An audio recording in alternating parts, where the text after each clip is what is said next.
welcome to another episode of the Theater Professor Vidcast. My name's Terry Danich Kimiak II, and I am the Theater Professor.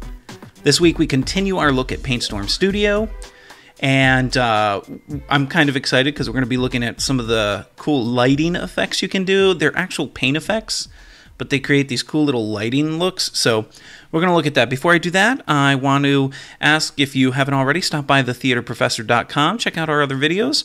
If at any point there's something that you want to see, go ahead and either send me some feedback from our website or leave a comment if you're watching this on YouTube down in the comments. I try to respond to all comments, but you know how crazy it can get in real life, so sometimes I don't get to them as quickly as I can. I'm really excited because if you are watching this near when this came out, we are currently doing an art contest where you can win PaintStorm Studio. All you have to do is go to thetheaterprofessor.com and submit follow the directions. Some people don't know how to do that, but I do. Follow the directions, submit a painting, and you could win a copy of this program. And no, they're not giving me the program free to give away. I am literally buying it for you because I like you as a person. Now, if you're a Mac user, I have alternate awards. Just check out www.thetheaterprofessor.com, and you can find the link on the main page. All right, I think that's it for now. No more announcy type stuff. Announcer, ladies and gentlemen, boys and girls. Okay, so let's look at PaintStorm Studio this week. We're looking, like I said, at what I call lighting effects. You know, it's not like real light. It's not like if you're using a 3D program and using lighting effects in that way, but it's using the brush in cool ways. And we're going to look at some of the presets. So this is, you know, it's even in shape like a flashlight. So it's like, hey, I'm a lighting thing of lighting awesomeness. Wow, I'm horrible this week on cool catchphrases. All right, so up top we have Simple Vivid Light. Now, you look at this one. Yeah, okay, I guess you could, to a certain extent, call that Simple Vivid Light. Really what it is it's blurry-edged paint. Now, if you go over the same spot over and over, you do start to get, you know, a little bit of a vividy light, I guess. But I don't know if I'd actually call that a Simple Vivid Light. Next up, we have Color Dodge Gradient. Again, kind of, you know. And that's, again, me going over the same spot. It's using a gradient to create this look. If you look over here in the menu box, you see gradient. And it's, you know, it's kind of fun, I guess. You can go over the top of the other one. And there we go, you know. We start to get all sorts of interesting effects. Okay? Again, not necessarily what I would call true lighting effects. Let me get a new layer. Next up, what do we have? We've got Blue Add Neon. You can see this is using the Add Blend mode. Boom. Boom. So, if you go over the same spot a couple times, you do get a bit of a neon effect. It's kind of cool. Okay, what else we got? Okay, so those are the three kind of lighty effects. Now what we're going to go into is these cool little space and electro type things. And the first one we're going to look at is Comet. Now all of this is done with your brush settings, and we're going to look a little bit at the brush settings. But so for this first Comet, if I come in here and I go, phoom, whoa, dude, it's a comet. So if I was in a TARDIS in space looking at comets, this is what it might look like. So how is this being created? Well, again, this is a paint. It's all done with paint. First off, you're using the circle tool, a little bit of a fuzzy edge. Okay, size, opacity, transparency, color amount, those are not really as important right now. Extents, color, and stabilizer, okay. But it's this scatter right here, okay? So for example, I'm going to do one more here, boom. But if I take the scatter down to say like 10, notice how we're not nearly as scattered on the tail side. And when I brush, you can see they're all very close together. If I take the scatter back, oops, that's spacing. If I take the scatter back up to around 100, when I go, you'll see it's scattered much more. Okay? So scatter's one thing doing it. But the other thing here is this post-correction. Okay? If I turn this off, and now I do it, look, it stays scattered. Nothing is happening. Come back into the scatter. We turn post correction on. Vertical scale on max pressure. Just notice that. That's the first time I've noticed that. I'm going to delete all this. And again, I'm going to do it. And you can see this. Now, if we come in here and we change this, so let's change it to, I don't know, let's go this way. Let's see what happens with this one. So you can see now it's scattering very, very different. So it is all up to how the pen, so there's another one. This is the opposite of the original. And so to come back in, and the way it was originally was more like this right here. And there it is. Okay. So using your scatter and then adjusting your post correction, you can create all types of comedy type effects. And if we look at the next comet, it's very much the same thing. The difference here, though, is we're using a custom form. And now it's like sparkly happiness and joy. And again, you can see here we're using post correction. Now, this has a couple of... So if I were to take squeeze X down, you can see it changes, or squeeze Y down. Both of those disappear now. We take those back up. Oy vey. There we go. And we're back to where it was before. Okay, so there are some other things that are being adjusted. This is a lot of fun. Then delete that. For those that are curious how I'm deleting things so quickly, if you do on a PC, it's Control A, Control A. That selects everything, and then I just hit delete. That was actually a trick that one of my users told me about, and I was like, oh, you are brilliant. So let's come in here and let's make some stars. Let's see here. Or not stars, but comets. So here we go. Go back to my brush tool. B for brush. Whew. Maybe get some blue ones in here. That's green because I wasn't paying attention. There we go. So you can see how you can create some really cool effects with this. Now you have to be careful. If you go too slow, this is what happens if you go too slow. Okay, see how it kind of waves a little bit? Now if you want it, so I tend to go fast to try and get as straight as possible, and I tend to curve my comet a little bit so it looks kind of nifty. Okay, so those are the comet. There's two settings there. What you could also do is you could come in here and you could play with some of these other different, so for example, just randomly, I'm going to grab this one here. Let's see what that does. And I didn't grab it because I'm batty. There we go. And we're going to OK the single form.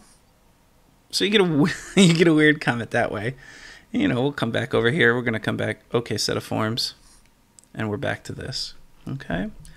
All right, so that's the comets. Next up, we have a star field. You click on this. Whoa. Now that is cool.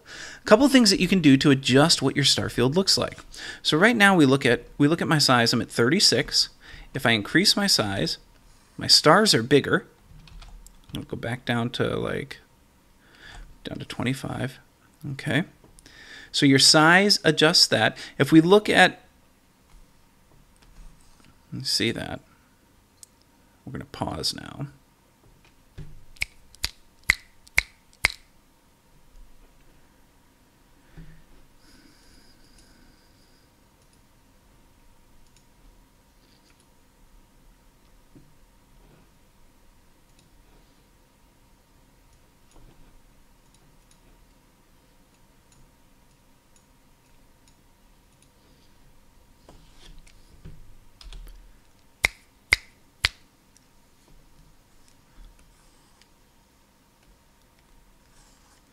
So we have our star field, okay?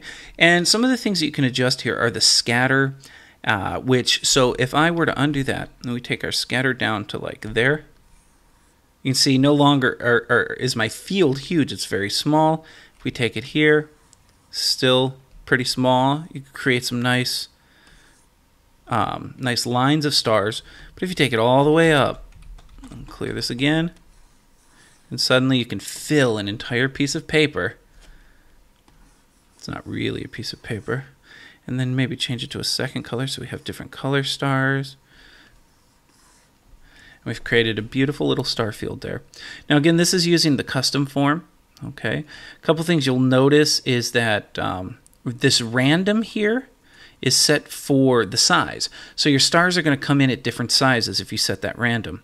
If you wanted to, what you could do, we're going to select all and delete it. You could actually do that with the opacity as well. We'll click on random. And now the opacity of your stars are going to be random as well. Okay. Delete that. And we'll turn opacity back to, we'll just turn it off. And there we go. Okay. And this is something, this is something you can play with on all. I'm just randomly, I clicked on scatter, so now that's random. So you can't really notice at that size. I guess if I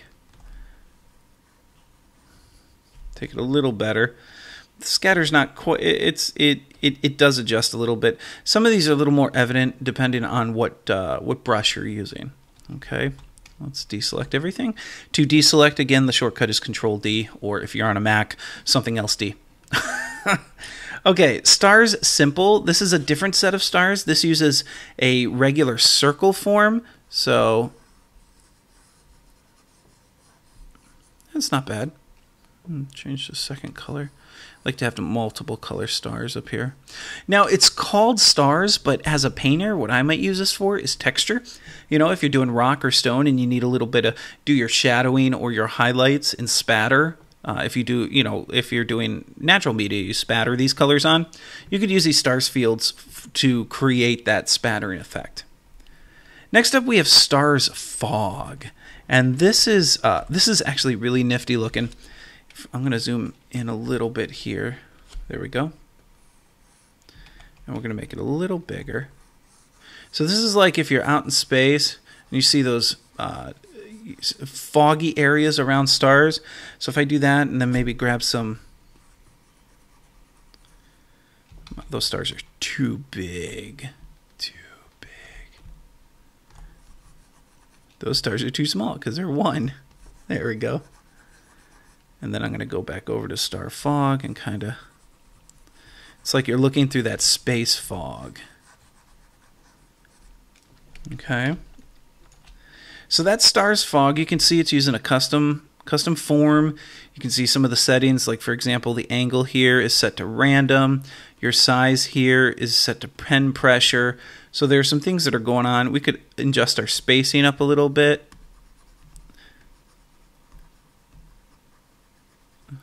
Which I don't like quite as much. There we go. Okay.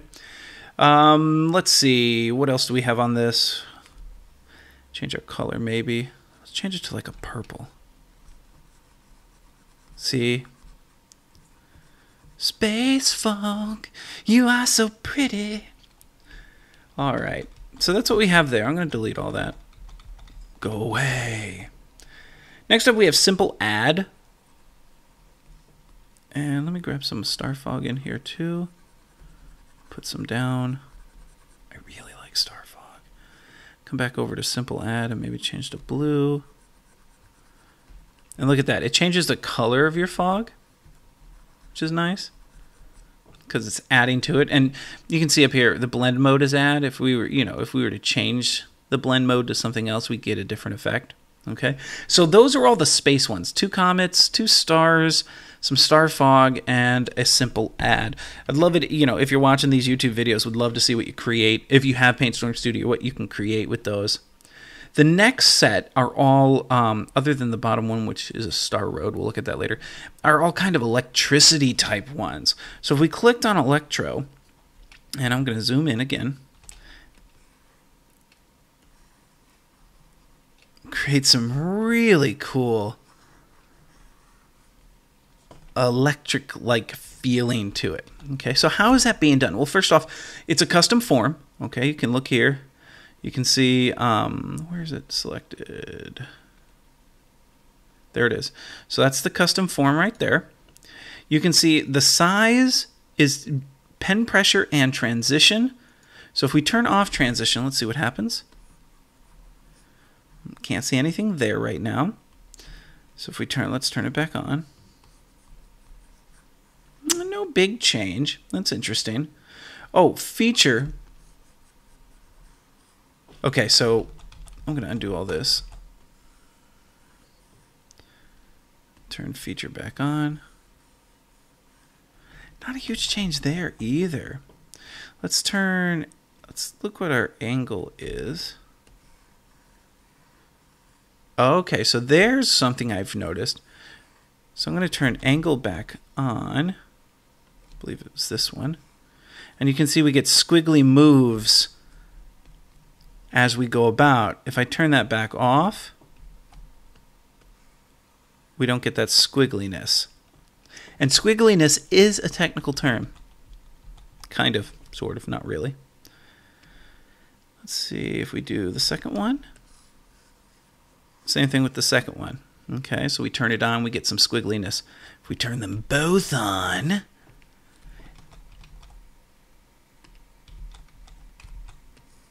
we get all sorts of, whoa, spaghettiness.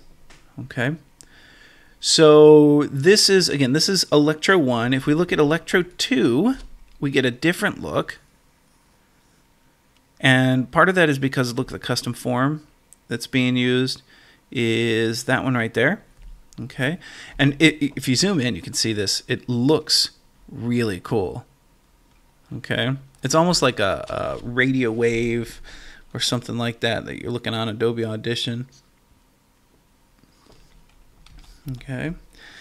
Next up is Electro 3, and all of these are very similar, okay? The big changes here, you know, maybe the custom form, changing the angle, changing the scatter. So for example, if I bring the scatter, right now the scatter is at 0. See the scatter changes like that. Whoa, that one's kind of cool. That's just adjusting the scatter. Take the scatter back down, and we come back to this. Okay, Electro 4, again, very similar. This has a different shape. Where did you go? Where did you go, my shape of awesome? There it is. Okay. Electro 5 uses the same shape, only other settings are different. And then finally we finish up with Electro 6, which uses a different shape, but again, creating very cool look. And if you look down here at the angles, you can see the squeeze X, squeeze Y's, and the angle 1 all have transition in there. So voomp, voomp, voomp, voomp, and you get all the voomp voompiness. And then finally, we have down at the bottom, Stars Road, which is a road of stars. It's not something that I would use, but it's kind of cool. All right, this is, again, these are all the light effects, and you can create more. You know, you can come in there, play with more of the settings. You can adjust the color. The great thing about PaintStorm Studio is the cool ability to adjust your, adjust all of your settings so easily. Okay, so let me see what you guys come up with. Go ahead, put it in the comments if it's on YouTube, or either put it on the forums or the comments if it is on the website, www.thetheaterprofessor.com. Looking forward to it. All right, that's it for today. My name is Terry Danich-Kimiak II. I'm the Theater Professor. Thank you guys so much for sticking around and watching the videos, and I will see you next week. Take care.